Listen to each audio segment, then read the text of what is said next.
Olá, irmãos, tudo bem? Mais uma vez, quero agradecer a oportunidade de poder falar com vocês, né? Mesmo à distância, mas o Espírito Santo está junto de nós. Estamos todos reunidos e unidos pelo Espírito Santo para podermos falar um pouco sobre Deus, sobre Jesus, sobre o Evangelho e sobre tudo isso que nos conduz. Eu queria destacar hoje, queridos, um trecho que eu gosto bastante. É uma lição, um acontecimento que para mim ele é bastante... Ele me toca bastante porque ele mostra nossas fragilidades, nós somos frágeis, mostra as nossas dificuldades, mostra aquilo que às vezes nós não queremos enxergar. E esse trecho mostra como Jesus trabalha essas dificuldades que nós temos e como ele consegue, mesmo no meio dessas dificuldades nossas, como ele consegue superar, como ele consegue nos ensinar. É o trecho do livro de Lucas, no capítulo 24, do 13 até o 35. Lucas 24, do 13 ao 35. É aquela passagem daqueles dois discípulos no caminho de Emaús. Tem até um hino, né?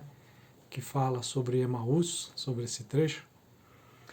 E eu vou tentar trazer, né? Tentar mostrar para vocês, e espero que isso sirva para vocês como serve para mim, para a gente enxergar tudo isso que eu passei no início, como Jesus age na nossa vida, né?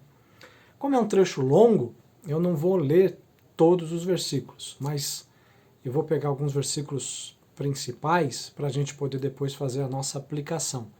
E de novo, como eu sempre gosto de dizer, eu gosto de pegar o trecho, me colocar lá dentro do trecho para sentir, né, ou tentar sentir aquilo que aquelas personagens principais passaram e fazer uma aplicação para a nossa vida.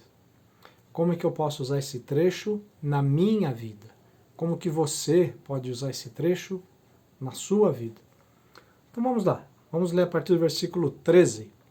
Só aqui fazendo um contexto, né, para a gente relembrar. Jesus já havia sido crucificado, Jesus já ressuscitou, aí no início do capítulo 24, né, de Lucas, ele está ressuscitado já, ele já ressuscitou, já apareceu para Maria Madalena e algumas mulheres, e a partir do verso 13 é o trecho que eu quero destacar. Então, dentro desse cenário, Jesus já ressuscitou, acontece essa história. Naquele mesmo dia, ou seja, no dia da ressurreição de Cristo, onde ele aparece para as mulheres, dois discípulos, né? Dois deles estavam de caminho para uma aldeia chamada Emaús, distante de Jerusalém, 60 estádios. Eu não sei se você está com essa versão, eu estou lendo aqui na versão Almeida Revista e Atualizada, né? Mas esses 60 estádios corresponde mais ou menos a 11 quilômetros. Então vamos guardar aí que esse trecho aí que eles estavam era aproximadamente 11 quilômetros. Então eles estavam saindo de Jerusalém e indo para Emaús. Versículo 14 fala que eles iam conversando, né, sobre tudo que tinha acontecido. No 15, enquanto eles estavam conversando, Jesus aparece para eles. Olha a parte final do verso 15. O próprio Jesus se aproximou e ia com eles. Os seus olhos, porém, verso 16, estavam como impedidos de o reconhecer. Então Jesus já tinha ressuscitado, eles já estavam saindo de Jerusalém, voltando para Emaús, uma distância a ser percorrida de 11 quilômetros mais ou menos. Eles iam conversando um com o outro sobre todos os acontecimentos, eram discípulos de Jesus. E de repente o próprio Jesus aparece e começa a caminhar junto deles, mas através de um milagre, né, logicamente, Jesus não se permite ser reconhecido por eles. Então, para eles, aquele homem que está junto deles é um estranho e eles estão indo conversando agora os três juntos. E Jesus, no 17, pergunta para eles: que é isso que vos preocupa e de que ides tratando à medida que caminhais? E eles pararam entristecidos. Um, porém, chamado Cleopas, respondeu, dizendo: és o único, porventura, que, tendo estado em Jerusalém, ignoras as ocorrências desses últimos dias? Então, tá vendo? Eles estão indo conversando, não reconhecendo que aquele era Jesus. Jesus pergunta para eles: olha, por que vocês estão aí voltando, caminhando, né, com essa cara de triste? O que está acontecendo, né? E aí eles param entristecidos, né, e comentam com Jesus. Falam: mas será que você é o único que, estando lá em Jerusalém, né, já que eles estavam saindo de Jerusalém, né? Será que você é o único que, saindo de Jerusalém, não soube tudo o que aconteceu? Né? Porque, lógico, a morte, a ressurreição de Cristo, não, a ressurreição eles ainda não estavam sabendo, né? Mas a morte, a crucificação, tudo foi uma coisa grandiosa, né? Foi marcante. Então eles falam: mas será que você é o único que não sabe o que aconteceu? E Jesus pergunta para eles: quais coisas, né? Eles vão explicar para Jesus, no verso 19, né? Aconteceu que Jesus, o Nazareno, que era um varão, profeta, poderoso em obras e palavras, diante de Deus todo o povo, as nossas autoridades o entregaram para ser condenado à morte, o crucificaram. No 21, nós esperávamos que fosse ele quem fosse redimir Israel. E já é o terceiro dia, desde que isso aconteceu, né, desde a morte e crucificação dele, já é o terceiro dia, e nada ainda aconteceu.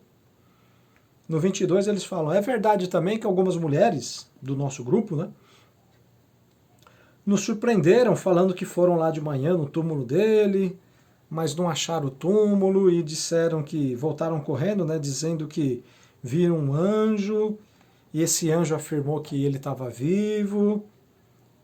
E aí alguns foram até o sepulcro, né, e realmente viram que estava vazio o sepulcro, né, que ele não estava lá, mas não o viram.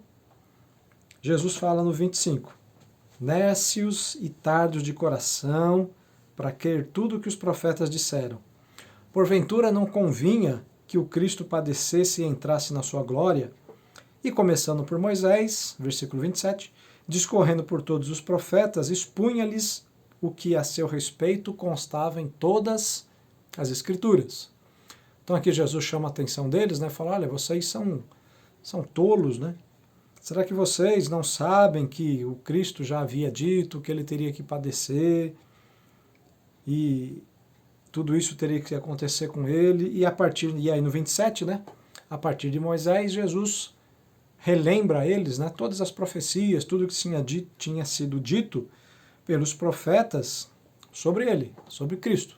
Tudo que as Escrituras falavam sobre Cristo. No 28 eles estão se aproximando já de Emaús, né, quando se aproximavam da aldeia. Jesus faz menção de passar na frente deles e ir embora, né, e eles falam: não, fica com a gente, né? Já está caindo a tarde, já está chegando a noite. E aí Jesus entra, fica com eles, enquanto eles estão à mesa no versículo 30, Jesus pega o pão, abençoa, reparte para eles, e nesse momento, versículo 31, os olhos deles são abertos, né? Jesus permite que eles vejam, né? Ele, Cristo, né? Reconhecem a Cristo, mas nesse mesmo momento, Jesus desaparece. No 32, um fala para o outro: rapaz, esse rapaz é a Bíblia na versão do Júnior, tá? Não está no texto, né? Mas ele fala: rapaz, quando a gente estava caminhando e conversando com ele, quando ele estava expondo as Escrituras, nosso coração estava ardendo, né? Tinha uma coisa diferente ali, né? E no 33, eles se levantam, voltam para Jerusalém, né? Lembra-se, eles tinham saído de Jerusalém, andado 11 quilômetros, chegaram agora em Emaús, e agora vão voltar para Jerusalém, mais 11 quilômetros. E aí eles vão voltar para Jerusalém, vão chegar lá, vão onde estão reunidos os outros discípulos, né? Aí no 34, né, se encontram com ele, e aí os discípulos falam para ele: olha, Jesus ressuscitou, já apareceu até para Pedro, né? Aí no versículo 34, né? E eles falam: olha, eles contam o que aconteceu no caminho, né? Eles falam, olha, a gente estava lá e aconteceu assim, assim, e contam e narram toda a história, né, de que aconteceu com eles. Então, um trecho conhecido, né? Mas vamos destacar aqui, gente, alguns pontos para a gente. Esses dois discípulos, a gente vê pelo trecho, eles estavam voltando para a cidade, né, para Emaús, mas a gente percebe neles um desânimo, uma tristeza, uma falta de esperança, não é? Vocês viram isso no texto? E quando Jesus se aproxima, né, e pergunta, sem eles conhecerem ainda Jesus, né, o que tinha acontecido, né, e eles falam, mas será que você é o único que não sabe o que aconteceu? Olha que interessante, né? Jesus, na verdade, era o único que sabia exatamente tudo o que tinha acontecido, né? Porque tinha sido com ele os acontecimentos. Ele foi a personagem principal de tudo, né? E eles falam, mas será que você é o único que não sabe do que aconteceu? Na verdade, ele era o único que sabia tudo o que tinha acontecido. Olha o desânimo bem claro, né?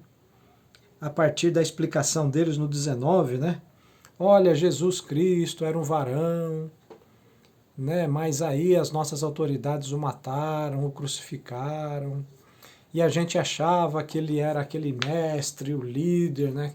Que viria redimir Israel, mas já é o terceiro dia que tudo isso acontece e nada daquilo que tinha sido dito aconteceu, né? Olha o desânimo. E eles estão conversando com Cristo, com o próprio Jesus, né? E aí Jesus vai ouvindo. Por isso que eu falo, irmãos, olha como é bom a gente se colocar no lugar. Experimente, façam essa experiência que eu gosto. Experimentem se colocar naquela situação. Se coloquem primeiro como esses dois. Veja na cabeça deles tudo o que passava. Depois se coloquem como personagem, como se fosse Cristo, ouvindo tudo aquilo. Isso muda a nossa percepção. A gente começa a ler a Bíblia, a estudar de uma maneira diferente. Então imagine o próprio Jesus ouvindo tudo aquilo que eles estavam falando, todo aquele desânimo, né? E o próprio Cristo ouvindo isso. E aí o que acontece, né, depois deles contarem tudo, né? Jesus, quando vai chamar a atenção deles, a partir do 25, né, chamando eles de nécios, né, sem juízo, aquele que não pensa, né, aquele que não planeja, aquele que não espera, aquele que não se prepara, essa é a ideia, né? Jesus fala com eles, né, e vai começar a relembrá-los, né, de toda a história, desde Moisés, né, tudo o que aconteceria, né, com aquelas profecias. E aí quando eles estão chegando próximo da cidade, né, que eles falam para Jesus, olha, fica aqui, não vai não, né, come aqui conosco. E Jesus fica, e aí eles vão comer juntos, e vão partir o pão, e aí Jesus se dá a reconhecer, mas assim que Jesus se dá a reconhecer, e eles reconhecem a Cristo, ele desaparece. O que a gente pode aprender aqui nesse pedaço, nesse trecho? Quantas vezes, irmãos, vamos agora aplicar, né, além de nos colocarmos como personagens, vamos aplicar essa lição para nós. Quantas vezes você já se desanimou, como esses dois aqui? Conhece o que tinha que acontecer, sabe das Escrituras, mas aí os acontecimentos, o dia a dia, a realidade bate na nossa porta, e muitas vezes a realidade é dura, como para esses dois discípulos, né? Aquele Jesus que eles tanto esperavam, foi crucificado. Olha que dura a realidade. Mas, aliás, Paulo fala sobre isso, né? Paulo não vai falar, eu prego a Cristo e a Cristo crucificado. Porque essa é a mensagem do Evangelho. Um Deus morto, crucificado por amor a nós, para a remissão dos nossos pecados, e ressuscitado, que é o que depois eles vão ver, né? Isso é a mensagem do Evangelho. Mas quantas vezes nós deixamos as adversidades, o desânimo bater na nossa porta, e a gente só começar a ver as coisas ruins, a realidade dura. Então esses dois estavam desanimados pelo tudo que tinha acontecido, mas eles tinham que pensar, não, estava escrito que Cristo vai ressuscitar. Eu confio nisso, e a gente vê eles desanimados. Quantas vezes nós também nos desanimamos? Não estou dizendo que não há problemas, não há dificuldades que nos abatem. Sim, claro que tem. Mas o que eu quero aqui deixar, por isso que eu falo que esse trecho eu gosto muito, é essa injeção de ânimo que Cristo nos dá. Não deixe, irmãos, a realidade nos desanimarmos. Isso é uma estratégia de Satanás para que a gente caia da fé. Para que a gente comece a olhar as coisas pelo olhar do homem e sem olhar espiritual.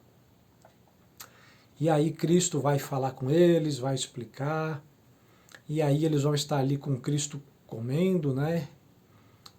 E aí Cristo vai se mostrar para eles, eles vão reconhecer Cristo e Cristo vai desaparecer na frente deles, né? Conosco, quantas vezes também é assim que acontece? Nós estamos andando como eles estavam andando 11 quilômetros, né? Ao lado de Jesus, e não reconheceram. Quantas vezes, irmãos, Jesus está do nosso lado, está aqui conosco, ó Jesus aqui, ó, e nós não o reconhecemos, nós não o enxergamos. No caso desses dois aqui, Jesus, né, que se fez não reconhecer, né, para que eles aprendessem essa lição. Mas quantas vezes nós temos Jesus ao nosso lado e não o reconhecemos? Não vemos Ele ao nosso lado. Vemos as dificuldades, vemos os problemas, vemos o desemprego, as dívidas, vemos o Covid, vemos as doenças, mas não vemos Cristo ao nosso lado. Irmãos, Cristo está do nosso lado, 24 horas por dia, todos os dias, como Ele mesmo diz em Mateus 28, 18, não é isso? 18 a 20, né? Estarei convosco todos os dias, até a consumação do século. Ele está conosco, irmão. Glória a Deus por isso. Não desanime, não se esqueça disso. Eu não sei qual é o problema e qual a dificuldade que você está passando agora, mas eu sei que Cristo está do seu lado, se você estiver se mantendo fiel. Lembre disso, Ele está com você. E aqui, assim que Cristo aparece para eles, Cristo vai desaparecer, e aí, né, eles vão se lembrar de tudo, vão voltar correndo agora, né, para Emaús, para Jerusalém, eles estavam em Emaús, né, vão voltar agora correndo, e olha o ânimo. Eu não sei se você já andou 11 quilômetros, é uma distância boa, né? Eles já tinham andado 11 quilômetros, né, de Jerusalém para Emaús, estão em Emaús e agora o trecho diz que eles estão voltando para Jerusalém. Cadê o cansaço? Não tem. Por quê? A esperança voltou para eles, irmãos. Eles viram Cristo. Cristo ressuscitou, aleluia. Cristo ressuscitou. E agora eles esquecem o cansaço, esquecem o desânimo, esquecem a falta de esperança e vão voltar, como eu falei, se coloquem no lugar deles, né? Eu acho que eles voltaram correndo, né? Talvez não uns 11 quilômetros, né? Mas voltaram apressados, correndo para quê? Para encontrar os outros irmãos e falarem, olha, nós vimos Cristo, Cristo ressuscitou. E assim que eles chegam lá, como a gente viu, né? Os irmãos vão falar para eles, olha, algumas mulheres viram ele, o próprio Cristo apareceu para Pedro, né? Eles falam no final do trecho aqui, né? E aí eles contam a história dele, olha, é verdade, eu também o vi. Olha a diferença, irmãos, daqueles dois do início da história, desanimados, cabisbaixos, andando por aquela estrada, sem esperança, sem saber o que ia acontecer. E agora voltando correndo, voltando lá para os discípulos, compartilhando essa alegria, compartilhando esse momento de encontrar a Cristo, compartilhando de novo essa esperança que renasceu. a nossa esperança. Cristo, irmãos, é a nossa esperança que renasce a cada dia. A cada dia que você levanta, a cada dia que você vê o sol, vê a chuva, é Cristo. Cristo morreu por nós, mas Ele ressuscitou e Ele está conosco a cada dia. É uma promessa dele. E Cristo não falha em suas promessas, irmãos. Eu sempre brinco, né? Muitos usam aquele adesivo, né, no carro, Deus é fiel. Sim, claro que Deus é fiel. Mas o adesivo deveria falar, eu sou fiel. Porque Deus é fiel, nós sabemos disso, não há dúvida disso. A dúvida é, será que eu sou fiel? Então esse trecho que eu quero deixar aqui para vocês, essa lição, esses momentos, é para isso, é mais um incentivo. A palavra de Deus serve para isso, a palavra de Deus serve para, como diz em Timóteo, né? Ensinar, repreender, corrigir, educar. Então esse momento a palavra de Deus está nos animando, está nos levantando, está nos dando esperança. Esteja com Cristo, irmãos. Não esqueça que Ele está do seu lado agora. Ele está comigo aqui enquanto eu estou gravando essa mensagem para vocês. Ele está com vocês agora que vocês estão ouvindo essa mensagem. Ele ainda está comigo, né, enquanto vocês estão aí ouvindo no domingo. Ele continua comigo e com vocês, porque o nosso Jesus é Deus. Não perca a esperança, irmão, não desanime. Ele está conosco. Agradeço de novo a oportunidade de estar com vocês. Espero que vocês estejam bem, que logo nós possamos estar reunidos. Aqui em Santo André, nós já alguns domingos estamos já reunindo, né, presencialmente, né, com todos os cuidados, tal, mas estamos nos reunindo presencialmente. É ótimo, né? Não há nada como estar junto dos irmãos. Então eu os animo. Jesus está com vocês, Jesus está conosco. E vai chegar o dia em que todos nós estaremos diante dele, para viver pela eternidade. Deus os abençoe, até uma próxima, e que Deus esteja com todos nós.